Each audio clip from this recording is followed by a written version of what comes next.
Office থেকে ফিরে fresh হয়ে বিছানায় গা এলিয়ে দিলাম আমি। নেটটা অন করতেই টুংটাং মেসেজ ঢুকতে থাকলো। এক একজন স্ক্রিনের সামনে আসছে আর এক ঝলক করে তাদের মন্তব্য চোখে পড়ছে আমার। হঠাৎ একটা মেসেজ দেখে উঠে বসলাম। আজ আমি আপনাকে দেখলাম। আমি কোনো উত্তর না দিয়ে মৃদু হাসলাম। এফবি ফ্রেন্ডদের সাথে হঠাৎ দেখা হয়ে যাওয়ার মজাটাই আলাদা। আবার মেসেজ এলো। বাসের মধ্যে আপনাকে দেখলাম, নীল রঙের শাড়ি পরে জানালার পাশে বসে। ওরে বাবা, ব্যাস। আর ওই মেসেজটা ওপেন করলাম না আমি। বুঝতে পারছি এই রিপ্লাই দিলে মুশকিল, কারণ সেদিনের মতো রিপ্লাই পেতে চাই না আর কিছুতেই। হাসি পেল আমার। সেদিনও এইরকম একটা মেসেজ পেয়েছিলাম। আপনাকে আজ দেখলাম পিঙ্ক চুড়িদার পরে। বেশ ইন্টারেস্ট পেয়ে ছেলেটার মুখে টাচ করেছিলাম আমি। নাম দেখলাম ঋষভ দত্ত। উত্তরে একটা স্মাইলি ইমোজি দিয়ে দিলাম মাত্র। তারপর প্রোফাইলটা একবার চেক করলাম। ও আমাদের এদিকেই কোথাও বাড়ি। ছবিগুলো দেখলাম, দেখতে খারাপ না, তবে দেখে সাদামাটা মনে হলো। টুং করে আবার মেসেজ ঢুকলো। শুধু একটা স্মাইল ইমোজি দিলেন, কিছু জিজ্ঞেস করলেন না যে? অগত্যা আমি এবারে লিখলাম, কোথায় দেখলেন আমাকে? ট্রেনের ধারের সিটে বসেছিলেন। সঙ্গে সঙ্গে আবারও মেসেজ এলো, আপনি ঢুলছিলেন ঘুমাতে ঘুমাতে। এবারে আমার সমস্ত ইন্টারেস্ট ফুরুত করে উড়ে গেল। সোজা হয়ে বসলাম।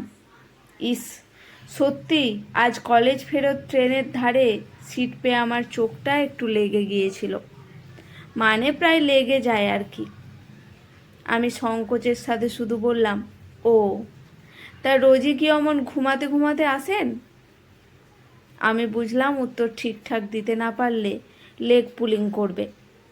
আমি বললাম, কেন বলুন তো?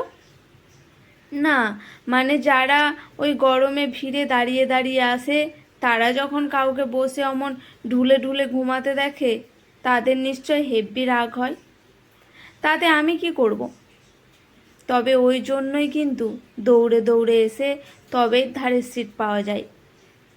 স্মার্টলি উত্তর দিলাম, তা ঠিক, তা ঠিক, কিন্তু ঘুমাতে গিয়ে মাথাটা অ্যাটলিস্ট নিজের কাছে রাখুন। মানে কি বলতে চাইছেন আপনি? আমার মাথা কোথায় ছিল?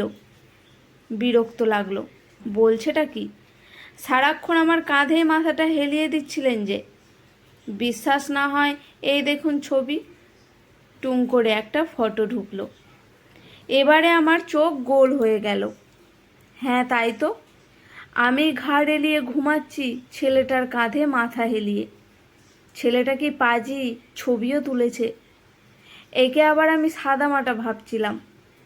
আমি সত্যিই ঘুমিয়েছি খুব।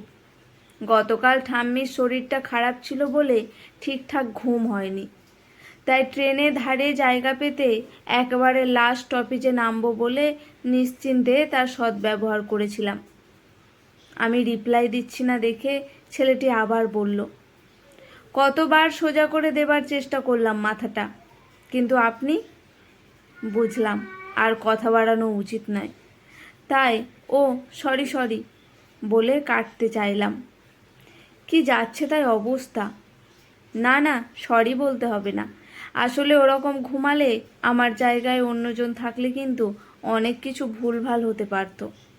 আমি ছিলাম বলেই নিজের ওপরেই রাগ হচ্ছে আমার। আমার ইমেজের দফা রফা হয়ে গেল একদম। তবুও ভাব দেখিয়ে বললাম, আপনার মূল্যবান মতামতের জন্য ধন্যবাদ, কিন্তু আপনি ছবি কেন তুললেন? আরে আরে শুনুন, খারাপভাবে নেবেন না। আপনি আমার সাথে কথাই তো বললেন না।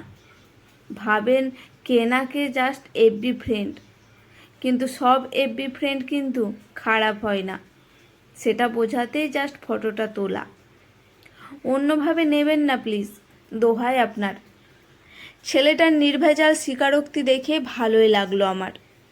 এবারে আমি আমার একটা স্মাইলি ইমোজি পাঠিয়ে ছেলেটার মেসেঞ্জার স্ক্রোল ডাউন করে দেখলাম মাঝে মাঝেই হাই হ্যালো পাঠিয়েছে ছেলেটা, কিন্তু আমি দু একবার হুঁ হ্যাঁ বলে আর বেশি কথা বলিনি কখনো। ফেসবুক ফ্রেন্ড লিস্টের মেসেঞ্জারে আমি খুব একটা কথা বলি না।